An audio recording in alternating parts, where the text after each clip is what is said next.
So, opportunity pitching time. Here we go. Thank you to the first 11 artists. Sorry, thank you very much indeed. You're great. You're good. You're running to time. So, first of all, we're going to hear from City of Culture. So, Jackie, hello. Hi, Jackie. Are you slided or not? No. Good. Hello, I'm Jackie Gavin. I'm a senior producer in the Caring Cities team for Coventry City of Culture, which is going to be taking place here in 2021. So Martin gave a really good overview of kind of the approach that we're taking here. So just to go back over what he was talking about, it's really that we are rooted in the pioneering and activist kind of ethos of the city.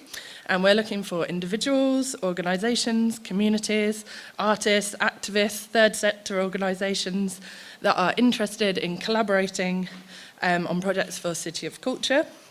We have underlying kind of approach, which is about reflecting the youthfulness of the city, that we're co-creating with the communities all across the city, that we are taking social action, and that everything is rooted locally but has a national and international reach.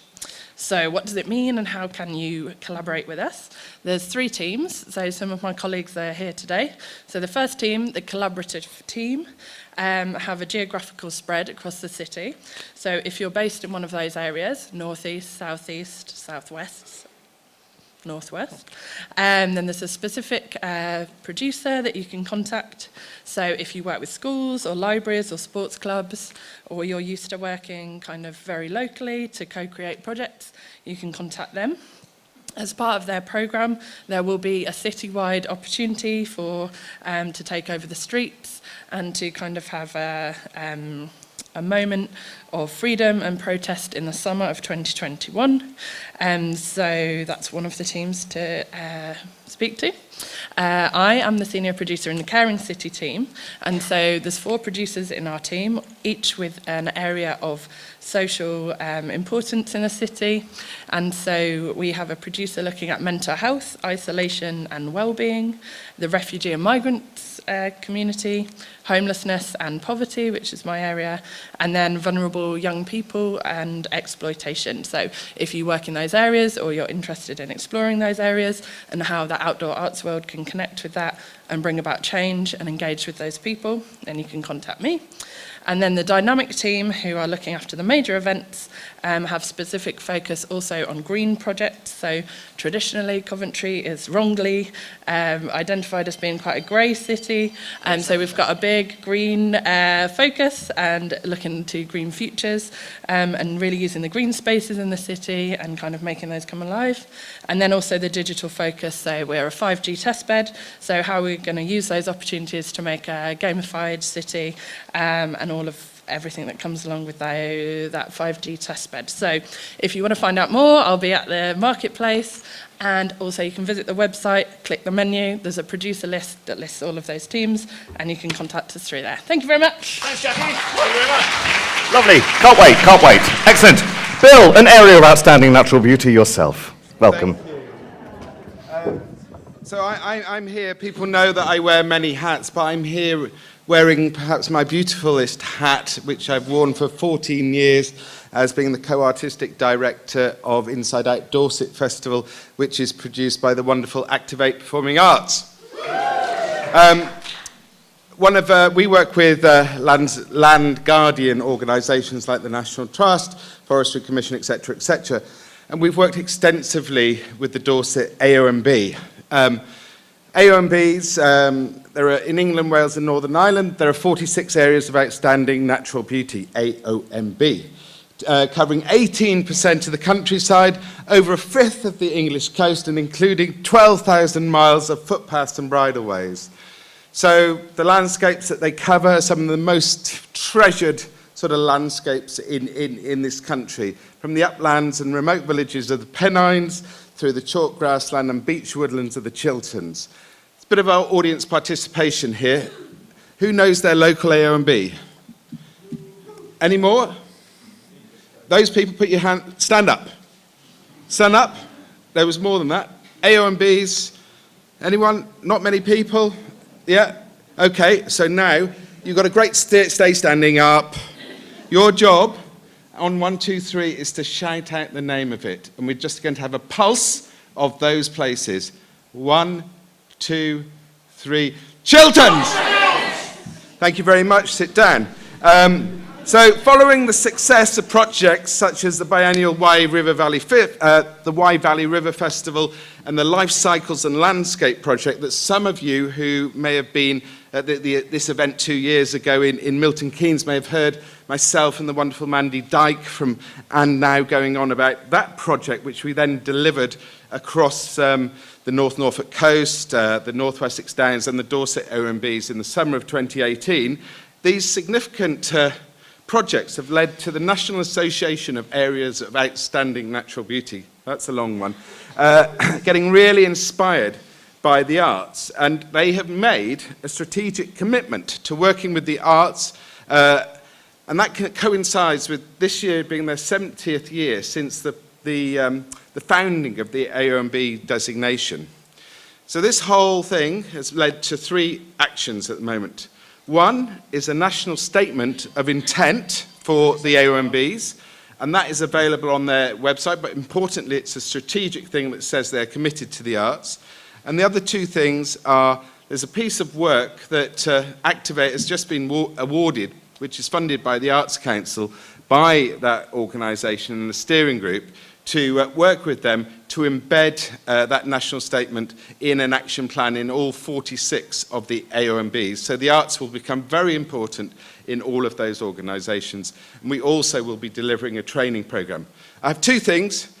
Get to know, go walking in your local AOMB, think of any projects, meet your people. And the other thing is, if you have done work in an AOMB as artists, Kate, who's over there, Kate Wood from over there, or we would love to talk to you, because we'd love to get some of those examples. Sorry for taking 20 seconds too long. Thank you. No, you're bang on time. You're fine. You're all good. You're all good. Thank you very much, Will. Thank you. Great. So, poised and ready. So, that's beautiful. So, we now have Ellen, Historic England. Off you go. Are you slided, or? I am not. It's all yours. I'm Ellen Harrison. I head up public programming at Historic England. We used to be called English Heritage. English Heritage still exists. It's a charity and it looks after amazing properties. We are the other side of that coin. We list things, we fund historical research, and we do public engagement around the historic environment. And that's where I come in, and hopefully where you come in as well. We, much like AON&B, have a commitment to bridging the gap between heritage and arts and culture. We have started to do that, I would say, successfully. We just earlier this month completed Where Light Falls in Coventry, which was a projection onto Coventry Cathedral, and thank you, the fan there, and 16,000 people came along to that. So we feel we're onto a good thing, so much so that we are taking part in a government-funded programme to regenerate and transform 69 high streets across England. And a really central tenet of that programme is going to be a cultural programme. On each of the high streets, we are asking local and regional arts and culture organisations to work with community organisations to stage completely autonomous and self-defined cultural programmes that we will then fund. And so my plea to you is to look on our website, find out if there is a high street near you and get involved. You can do that via me and get involved, potentially become part of a consortium on one of those high streets, or potentially pitch to be part of that programming. The other half of the cultural programme for high streets is a centralised programme that brings together a potentially quite disparate section of 69 places, helps bring it together and help people feel part of something different, something bigger. And these centralised commissions will be co-created with all of the high streets. They will riff on themes around the things that they have in common. So there are lots of coastal high streets taking part. There are lots of market towns taking part. Are there ways we can link those up? But our role within that central commission will be working with artists and creatives to help facilitate those conversations and ultimately tour that work around those places in whatever way it manifests. So my plea to you is please get in touch with me and I can field you out to the relevant people. And I hope that together we can make some really amazing outdoor art. Thank you. Thank you, Ellen. That's really, really useful to hear. Okay, Team London Brit, hello. Here we go. You're going to be on clicker? Yeah. Okay. Grand. Right, this is going to be a whistle stop. I just want to tell you about a brand new project I started to set up a year ago. I've been doing that part-time and it's from scratch. It's working for a not-for-profit organisation. It's a bid. Lots of you probably know my background working with people like DV8, The Place, King's Cross, Greenwich and Docklands, Lyric Hammersmith. So it's taking that producing and programming knowledge into the business sector, really. And we have been programming, producing and commissioning work for a year now. And that's all based on trust and building partnerships locally. You know all this stuff. So we're bridging the gap. So I'm going to give you a quick snap at what we've been working on. You know these companies, Puppets with Guts, Circumference we've commissioned. We were the host to an international hip-hop festival. We've been producing music parades, commissioning new artworks. There's a flavour of what we've been doing. We all know that culture makes a place great. And I'm here really to tell you that there are 300 bids around the country, and you should be using them. They do event programming. They have projects that they want to do. They might not be running a culture program. The Team London Bridge is the first organisation in this network to commit to it. You have a ready-made network there that you can tap into. They have money. So have a look at it. There, you can find all the information online. But they do have a set of agendas that they're interested in, and they grew out of regenerating areas that are interested in cleaner, greener, and safer places. We've now looked at that slightly differently, leading on all those agendas with culture. This is the area I look after. These are the things that lead our agenda, and it's worth knowing this because I do spend a lot of time lining up why we're doing things, why we're committing funding. We have tiny bits of funding, but I've been using that to lever other money, not necessarily from the businesses, but through Arts Council applications, joint bids, working with some amazing companies. I'd just like to say thank you to all the artists we've worked with this year, because you've been fabulous. We've been commissioning artworks with local artists, connected to the local community, with our local organisations.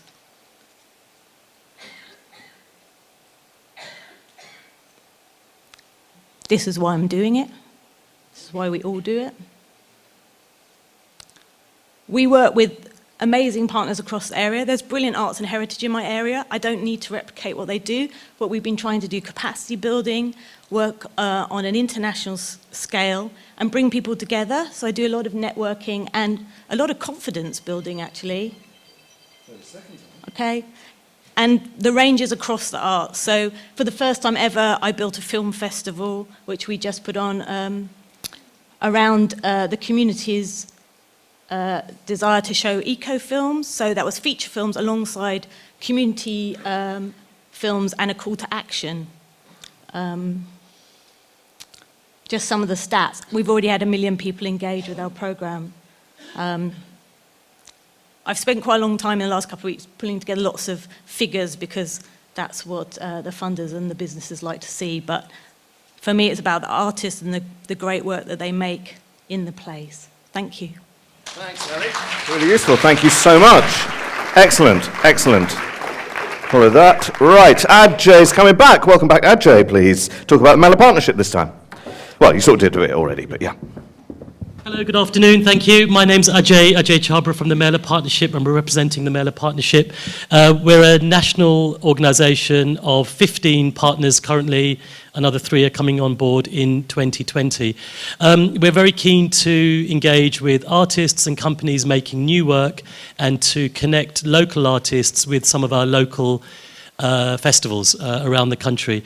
We started off as a Mellor organisation serving predominantly South Asian audiences, but we've branched out. So I'd be really interested if you feel that the Mailer Partnership might not be for you, please talk to us. My number's in the pack, in the leaflet, and we'd be really keen to find ways of realising your ambitions, realising your shows.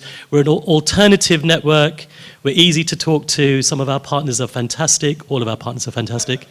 Some take a bit of work, but network organisations are all like that. So please get in touch, whatever your question is, and we are keen to support you. And more importantly, we are keen to connect you where you're based with the mailer or the partner of that region. Thank you.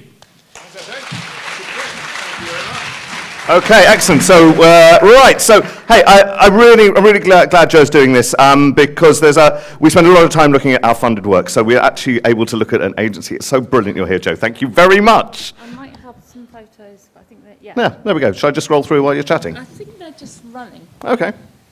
Hi, I'm Jo from Fool's Paradise, and here's some random photos. So we book acts to outdoor events, mostly organised by local government, festivals and shopping centres, and we've been doing this for 28 years. Performers need us to get them bookings, and when we do, we look after everything from publicity to payments and all the advance information. Meanwhile, we encourage acts to look ahead and send us information on new shows for future promotions, and we give advice on anything to do with general admin, anything else, really. Sometimes we just make it up. We get bookings by knowing what we're talking about, so if you're new, we learn about you. Do you need parking in a car or a van? Can you get through doorways in costume? Can you lead a parade? Do you glow at night? If so, do you need to charge batteries? Do you hate hotels? Or do you have small children, in which case you'll do anything to get a night away? So, then we can answer all the questions we get. Who can travel by air? Who's available? Who's touring where? Who can't work on grass? Who can work in rain? Who's got a good rabbit for Easter? It takes time to learn, and our heads are full of it, especially after 28 years. We're still learning, and we can take on new acts, usually small companies, solos or duos. Before we do this, we need amazing photos and videos for our website, and we'll want to see you performing live. You need to be easy to contact and to want us to look after some or all of your bookings. The events vary. The security guard might not have been told that you have been sent into their shopping centre to do a load of breakdancing, dressed as a Santa and winding the teenagers up. Or your show could be delayed because, unbeknown to anybody, the Salvation Army booked that pitch 6 months ago and they've just turned up. Part of our learning process is to find out how much you can adapt and what we have to get fixed in stone before you can take a booking. Mostly, it goes right. Whether you're an illuminated nighttime puppetry spectacular, a strolling band, or a still walking rabbit, you will change people's lives, and you might not even know you did it because of an unexpected moment of joy that you gave them on that day. And that's why we love this. And see you back here in 28 years. Thanks, Jo. That's absolutely grand. Lovely. And finally this. So Phil from Offsite in Dado Derby. Here he comes. Oh, up the centre aisle, lovely. All right, if you must. Lovely. Hey Phil, off you go, all yours. You've got slides. Yeah, go. Oh look, look at that. Okay. Oh no, I don't. Oh, hello. So I'm Phil. I'm the creative producer at Dada. Oh God, it's really weird up here. I can't see anyone. And we are the Midland Centre for Dance, Circus and Outdoor Performance.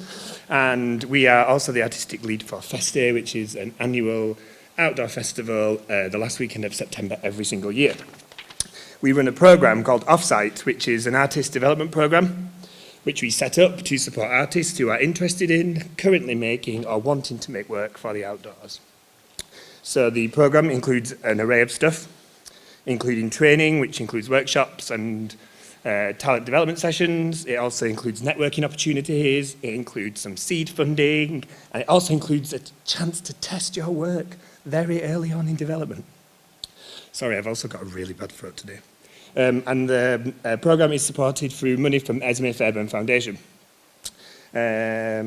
So basically the offer is that we need artists for the programme to run effectively. So if you are making work or you are in the Midlands and you need support or development or any form of opportunities, then on the website at Data there is loads of information. You can sign up to a newsletter, you can contact me directly, I can keep you posted. Angus and the team does a great job of promoting the programme, and we're just here to help and network and support people who are interested in making outdoor work in the Midlands. And we have a wonderful set of partners, which includes Appetite and the Big Feast in Stoke, Birmingham Hippodrome, Lakeside, Surf Festival, Timber, Wild Rumpust and Derby Festi.